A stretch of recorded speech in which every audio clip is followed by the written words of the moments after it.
Hi students, in this video we are going to be going over the radiometric dating lab. So when scientists first discovered radioactivity in the 1800s, it let them figure out or start to figure out how old different fossils were and find the age of rocks. So as different radioactive elements decay, they actually become unstable. And as part of that process, they actually release electrons and they transform into new things. And this is done at a steady rate depending on the various element that you're looking at, but this can be measured. For instance, carbon 14 turns into nitrogen 14, and it does this at a rate of every 5,730 years. It actually transforms into, or it cuts itself in half. So half of the amount of carbon 14 is left than was originally there. Based on that timeline. So that's all pretty complicated, but we can actually model that a few different ways. So I want to show you here to break that down and make that a little more simple. So if I have something like this piece of Play-Doh, and say this is the amount of an element that's there, and say the half-life, the amount for half of this to decay, is every 30 years, okay? So 30 years has gone by, and so now there's only half of this element that is left. Okay, so this is the original, this is the new element. So I come by and measure it and see that there's exactly half of the old element, half of the new element. I know that this fossil Play-Doh is 30 years old. Well, let's say another 30 years goes by, and now there's only this much of the old element and this much of the new. How much time has passed? Remember, this was 30. How much is this? So it's actually 30 plus 30. So this is actually 60 years has gone by if you have 3/4 of the new and 1/4 of the old. Okay, let's make another half-life go by. And we'll put it over here. How many years have gone by now? So this is 30, 60, and another 30 is 90 years have gone by. So in this first set, there was half left, and then you cut the half in half, and there was a fourth, and then 1/8. I want to point out that you can actually cut this Play-Doh in half forever. If I had a really sharp knife, you could keep cutting this amount in half forever, because you could go from 1/8 to 1/16 to 1/32. So you could cut this forever.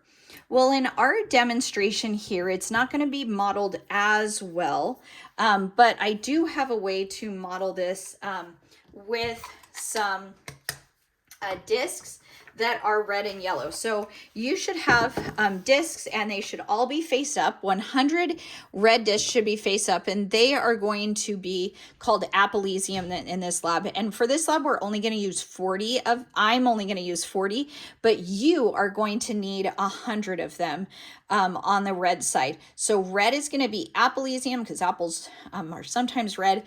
And then the yellow side is going to be bananaesium, okay? So what you're going to do for the first step of the lab is you are going to put all face up, 100 face up, and you are going to make a data table. In your data table, you should have the number of half-lives in your chart. You should have the number of stable apelesium, and I am starting with 40. Again, you start with 100. And then the number of radioactive bananaesium is going to be 0, because none of those are yellow. And then I'm going to put my lid on my box, and I'm going to shake it for 5 seconds.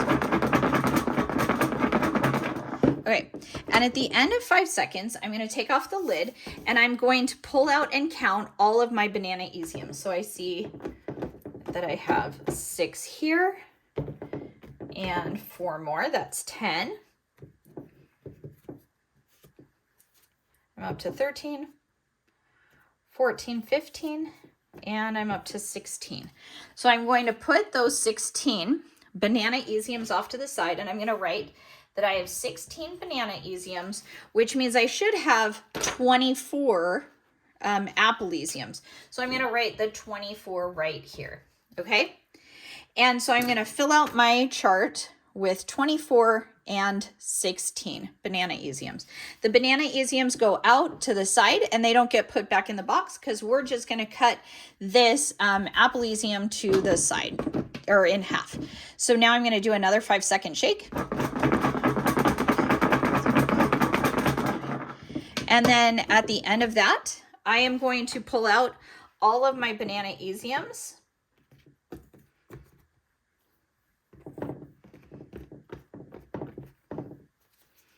And I had 11 more bananaesiums that I'm going to add to my 16.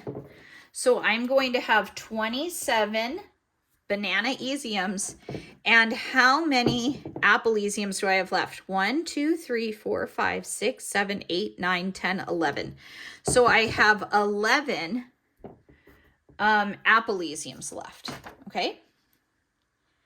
Then I'm going to shake it again and see what I get. And then I have 1, 2, 3, 4, 5, 6. So I pulled out 6 bananaesiums and I have 5. So 6 bananaesiums and the 27 I already have. I have 33 bananaesiums and I'm down to just 5 appleesiums. And then I am going to do one last shake. Okay. And at the end of 5 seconds, I'm going to pull out 3 more bananaesiums and bring my total up to 36, which then I had 2. I had 2 appleesiums left, and I'm not sure how my numbers got off there, but that is how I'm going to complete my data table. Okay, once you have that data table done, you are going to move over to your graph. And on your graph, you are going to make sure that you have a title and a legend. I started to make this here, but I didn't want to show you exactly how to do everything, so I'm leaving the title up to you. And you need to color in your appleesium, probably red, and your bananaesium, probably yellow. Make sure that you have a y-axis that's numbered and goes all the way as far as you can up the top of the page. That should be labeled as the number of isotopes, and down on the bottom along the x-axis, the number of half-lives. And then what you're going to do is use that data table that you had, and you're going to make 2 lines. Your bananaesium goes from 0 to 16 to 27. So it's going to start down here at 0, and it's going to quickly climb and will likely form a very curved line up, where your appleesium, for me, it started at 40 and quickly went down to very low numbers, okay? So in the end, it's highly likely that you will get a curved line, double curved line chart graph that looks like this. Once you're done with that, you're going to start answering some questions. So I wrote some sample questions down here for you. If you had something like 50 appleesium remains from a fossil sample of 1600, how many half-lives have passed? Well, that might seem really hard, except I'm going to make myself a data table just like we did here. So in that case, I am going to write half-life number, and then I'm going to put orangeesium here, and then over here I'll write the time. So if orangeesium, it is saying that there was 50 originally, how much was in the original sample? So now we have 50. Well, I wrote a hint. We're going to count up by double using the starting number of 50. Okay, so counting up by double from 50, what would you double 50? If you double 50, what does it become? It will become a 100. And then if you double that 100, what does the 100 become? 100 times 2, if you double it, should be 200. And if you double that 200, it should become 400. And if you double that 400, it should become 800. And if you double that 800, it should be 1600. Well, 1600 sounds familiar because it was from the original problem. If 50 orangesium remains from a sample of 1600, how many half-lives have passed?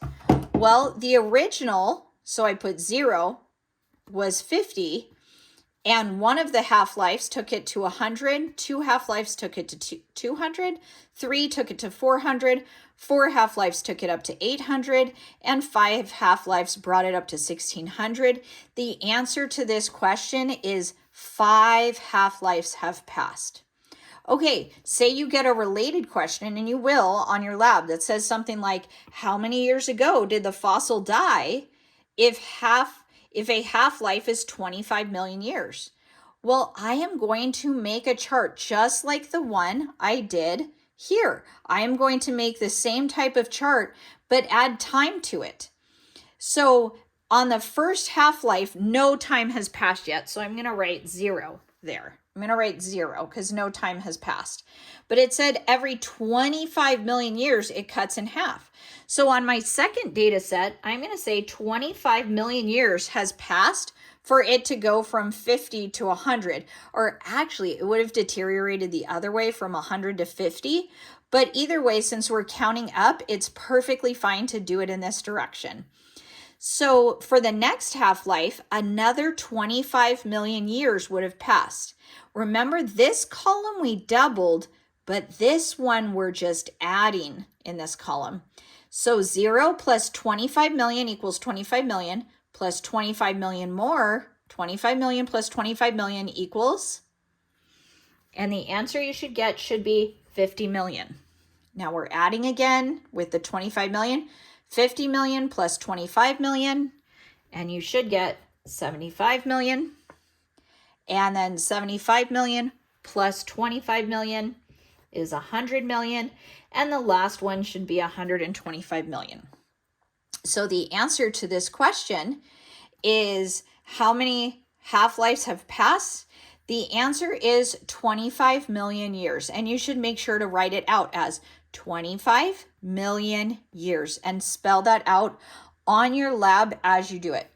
So that's some pointers on how to complete your radiometric dating lab.